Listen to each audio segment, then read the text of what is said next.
स्वभाव सुना कि जो अधम राक्षसी अपने स्तनों में विष लगाकर नन्हे से नवजात प्रभु को मारने के लिए आई थी, उस राक्षसी को भी भगवान ने अपनी मां जैसी गति प्रदान कर दी। ऐसे स्वभाव वाले से तो अवश्य मिलना चाहिए। ऐसा विचार कर कर सुखदेव जी ने उन शिष्यों से कहा, यह बड़े अच्छे अच्छे श्लोक सुना रहे हो, जरा 2-3 और सुना दो। तब शिष्यों ने कहा, भैया हमें तो 2-3 ही आते, और कुछ सीखने हैं तो हमारे गुरुजी के पास चलिए, उनके पास बड़ा मोटा तगड़ा ग्रंथ रखा है, वो आपको पढ़ाएंगे और आप सीख लीजिएगा। तो फिर अपने पिताजी के पास पुनः सुखदेव जी वापस आए और फिर उन्होंने श्रीमद् भागवत महापुराण का विधिवत अध्ययन किया। तो ऐसे सुखदेव जी महाराज को भागवत जी प्राप्त हुई। और आप जो बात कर रहे हैं परीक्षित जी महाराज की, ये कोई राजसुख भोगी नहीं है। परीक्षित जी महाराज का जरा जीवन चरित्र सुनकर देखो। उत्पन्न होने से पहले ही भगवत कृपा पात्र है। भगवान की कृपा मां के गर्भ में ही उन्होंने प्राप्त कर ली थी। ऐसे श्री सुखदेव जी महाराज। अब यहां सुखदेव जी का जीवन चरित्र आरंभ करते हैं।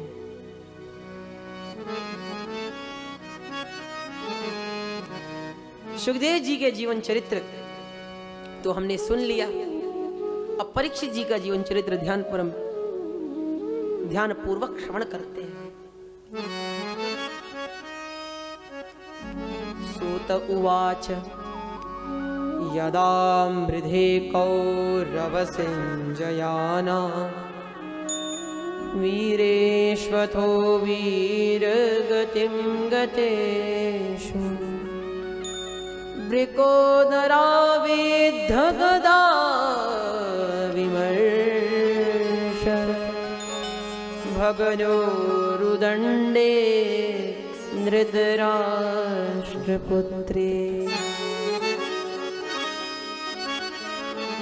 महाभारत के युद्ध के अंतिम दिन भीम ने अपनी गदा के भीषण प्रहार से दुर्योधन की जंघा को आहत कर दिया तथा सभी पांडव दुर्योधन को अधमरा कर छोड़ गए।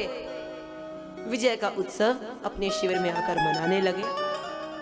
दुर्योधन अधमरी अवस्था में कर्रा रहा था कि उसी समय उसका परम मित्र अश्वत्थामा वहां आया। अपने मित्र की हालत देखी तो बोला, मित्र हो ना हो, अपने इस कारण के तुम्हारी ये जो हालत है इसके कारण तुम स्वयं हो।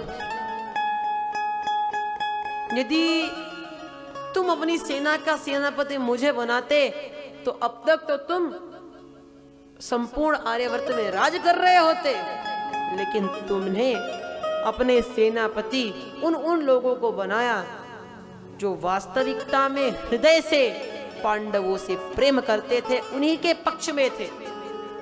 किंतु ये सब बातें कहकर मैं अब अंतिम समय में तुम्हें दुखी नहीं करूंगा। तुम ये बताओ तुम्हारी अंतिम इच्छा क्या है? दुर्योधन कहता है, मित्र जीवन भर मुझे इसी बात का दुख रहेगा कि हम कौरव 100 भाई थे, आज एक भी नहीं बचा, और वो पांडव 5 भाई थे, उनमें से एक भी नहीं मरा। देखिए, ऐसे भी व्यक्ति संसार में बहुत होते हैं जो मरते समय भी दूसरों का अहित ही सोचते हैं।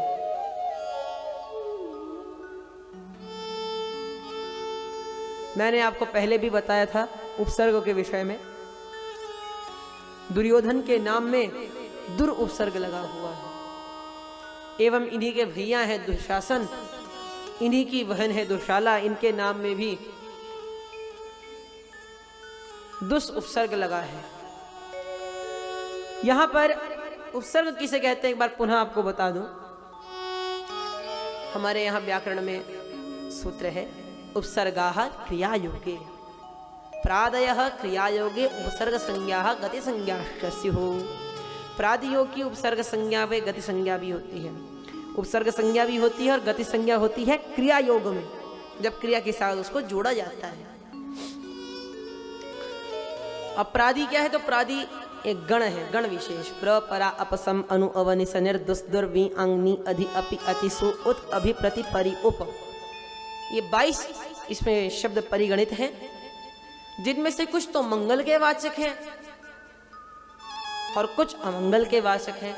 जैसे सु उपसर्ग है वो मंगल का वाचक है, दुर्दु उपसर्ग ये अमंगल के वाचक है। इन सब के पहले नाम थे सुयोधन, सुशासन एवं सुशाला, लेकिन इनके कुकर्मों के कारण इनके नाम से सु उपसर्ग तो हट गया और दु और दुर उपसर्ग आ गया, जो दुशासन, दुशाला और दुर्योधन नाम से विख्यात हो गए।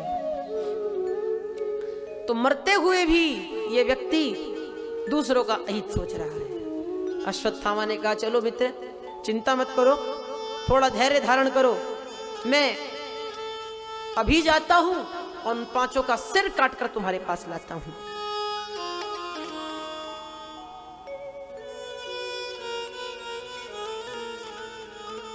पांचों का सिर काटकर लाने की जब बात कही तो दुर्योधन प्रसन्न हो गया। अश्वत्थामा चला गया, पांडवों के शिविर में प्रवेश किया।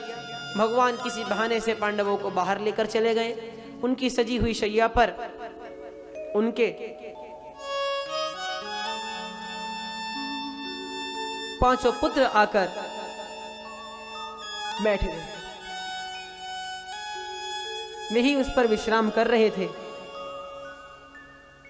अश्वत्थामा आया और अश्वत्थामा ने रात्रि में आकर और 5 पुत्रों के सिर काट दिए और लेकर दुर्योधन के पास चला गया। काकुलूक न्याय के माध्यम से यहां अश्वत्थामा ने प्रहार किया है। काकुलूक न्याय, हमारे यहां न्याय बड़े प्रचलित होते हैं। काकुलूक न्याय क्या है? तो जो उल्लू होता है उसे दिन में ढंग से दिखाई नहीं देता, तो कौवे जो है दिन में उनके ऊपर प्रहार करते हैं, उनके घोंसले उजाड़ देते हैं, उन्हें मार देते हैं। और कौवे को रात को दिखाई नहीं देता, तो उल्लू जो है उन पर रात को प्रहार करते हैं। सृष्टि के संरचना के अनुसार ये नियम चलता रहता है। तो काकुलूक न्याय के माध्यम से अश्वत्थामा ने उन 5 पुत्रों को पांडवों के मार दिया। अश्वत्थामा एक पात्र में 5 के सिर लगकर दुर्योधन के पास लाया। कहा ये देखो मित्र, 5 पांडव तुम्हारे सामने हैं। दुर्योधन बड़ा खुश हुआ, कहा आह, जो काम बड़े बड़े शूरवीर नहीं कर सके वह काम तुझ अकेले ने कर दिया। वाह मेरे मित्र, वाह, धन्य है तू। जरा तनिक पास तो ला, जरा देखो तो ध्यान से कैसे लग रहे हैं कटे हुए शीश। जो ही ध्यान से दुर्योधन ने देखा तो हजारों गालियां अश्वत्थामा को सुना दी। अरे मूर्ख, ये तो किन्हें मार ले आया? ये पांडव नहीं, पांडव पुत्र हैं। इन्हें मारकर तो तूने हमारे वंश में पानी देने वाला भी नहीं छोड़ा। ये तूने क्या कर दिया मूर्ख? चल जा, अपने अंतिम क्षणों में मैं तुम्हारे मुख भी नहीं देखना चाहता।